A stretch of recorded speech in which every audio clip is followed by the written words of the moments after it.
बिस्मिल्लाहिर्रहमानिर्रहीम। अस्सलाम वालेकुम माय यूट्यूबर फ्रेंड्स, कैसे हैं आप सब। आई होप कि सब ठीक होंगे। अल्हम्दुलिल्लाह मैं भी ठीक हूँ। और मैं आज आपके लिए जो मज़ेदार सी रेसिपी लेकर आई हूँ वो है बिहारी कीमे की रेसिपी। बहुत ज़बरदस्त ये बनता है, आप एक बार घर में ज़रूर ट्राई कीजिए, क्योंकि जब आप ये बनाएंगे ना तो बार बार फरमाइश आएगी बनाने के लिए। तो बहुत अच्छी ये रेसिपी है जो मैंने आपके साथ शेयर कर रही हूँ। ये तो जिन दोस्तों ने अभी तक चैनल को सब्सक्राइब नहीं किया है जल्दी से वो मेरे चैनल को सब्सक्राइब कर दें, साथ ही बेल आइकन को भी प्रेस करें ताकि न्यू वीडियोस का नोटिफिकेशन आप तक जल्द से जल्द पहुंच सके। वीडियो एंड तक देखनी है बिना स्किप किए कि ताकि कोई चीज़ आपसे मिस ना हो। वीडियो अच्छी लगे तो इसे लाइक भी करें। तो रेसिपी हम स्टार्ट करते हैं। ये मैंने आधा किलो हाथ का कीमा लिया, इसके अंदर मैंने 1 खाने का चम्मच कच्चा पपीता जो होता है उसका पेस्ट डाला है, और इसके अंदर 7 से 8 मैंने हरी मिर्चें ले ली, उनको कूट लिया, वो डाल दिया है। 2 खाने के चम्मच में इसके अंदर जो भुने हुए चने होते हैं उसका पाउडर डाल रही हूँ। अगर आपके पास ना हो तो आप बेसन भी डाल सकते हैं। अब 2 ही खाने के चम्मच इसके अंदर मैं पिसा हुआ जो नारियल होता है वो डालूंगी। साथ ही इसके अंदर जाएगा 1 खाने का चम्मच कुटी हुई लाल मिर्चें, और आधा खाने का चम्मच कश्मीरी लाल मिर्च कलर के लिए डालेंगे ये हम। और इसके साथ ही इसके अंदर डालेंगे ये ज़ीरा भुना हुआ जो होता है, भुना हुआ कुटा हुआ ज़ीरा डाल दिया है, और 1 चाय का चम्मच और 1 चाय का चम्मच ही भुना हुआ कुटा हुआ धनिया ले लिया है। नमक टेस्ट के हिसाब से इसके अंदर शामिल करेंगे। और ये मैंने 2 मीडियम साइज़ की प्याज ली, उसको मैंने फ्राई कर लिया, उसको इस तरीके से हाथ से क्रश करके डाल देंगे। बहुत अच्छा जायका देती है, बहुत अच्छा टेस्ट आता है इससे। अब ये मैंने अदरक लहसुन का पेस्ट ले लिया है, ये तकरीबन 1.5 खाने का चम्मच डाल देंगे इसके अंदर।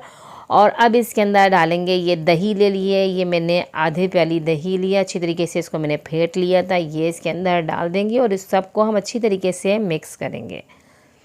इन सारी चीज़ों को अच्छी तरीके से हमने मिक्स करना है पहले तो ये सारी चीज़ें, ताकि अच्छे से मसाला जो है ना इसके अंदर कीमे के अंदर अच्छी तरीके से लग जाए। बहुत ज़बरदस्त ये रेसिपी है जो मैं आपके साथ शेयर कर रही हूँ, आप इसे ज़रूर ट्राई कीजिए। अब ये जो है सरसों का तेल कच्चा ही इसके अंदर डालेंगे, तकरीबन मैंने 2 खाने का चम्मच इसके अंदर सरसों का तेल डाला है। इससे ही जायका आता है, बहुत अच्छा टेस्ट देता है ये। और कच्चा ही डालें, पका के डालने की ज़रूरत नहीं है इसके अंदर, आप कच्चा ही तेल इसके अंदर डाल दें और इसको मैरिनेट करके 4 से 5 घंटे के लिए, या आप चाहें तो इसको ओवरनाइट भी रख सकते हैं।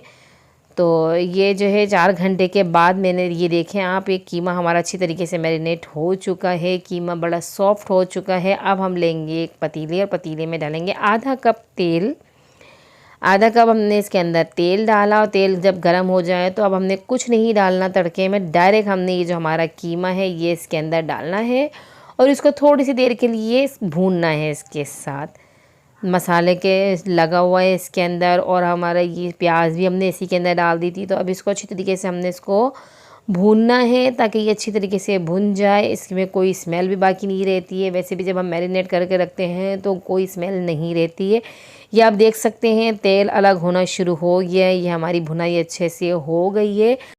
अच्छा, अब इसके अंदर मैंने थोड़ा सा पानी डाला था उसी बाउल में जिसमें हमने मैरिनेट करके रखा था, थोड़ा सा पानी डाल मिला के उसमें अंदर डाल दिया था, वो मिस हो गया है, वो रिकॉर्ड नहीं हुआ है। तो हमने इसको 20 मिनट के लिए कवर करके रख देंगे। 20 मिनट के बाद हमारी कुछ न्यू शक्ल निकल कर आई है, ये बिल्कुल हमारा रेडी हो गया है।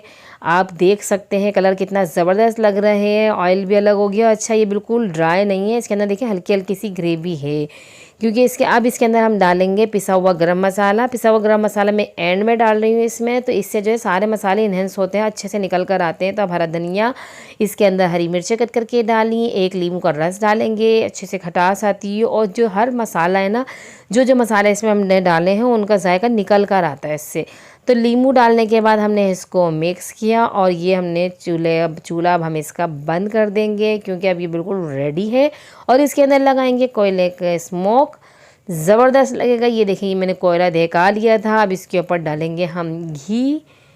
घी से अच्छी खुशबू निकल कर आती है, ऑयल की निस्बत आप घी डालें तो बहुत अच्छा धुआं निकल कर आता है। ये देख सकते हैं आप, ये बहुत अच्छी तरीके से इसमें धुआं लग गया है। 2 मिनट के बाद कुछ इसकी ये शक्ल है कि हमारा धुआं लग गया है, ज़बरदस्त इसके अंदर खुशबू आ रही है। ऊपर से अदरक डालें, प्याज कट करके साथ इसको सर्व करें, बहुत अच्छा लगता है, बहुत अच्छा कॉम्बिनेशन है इसका।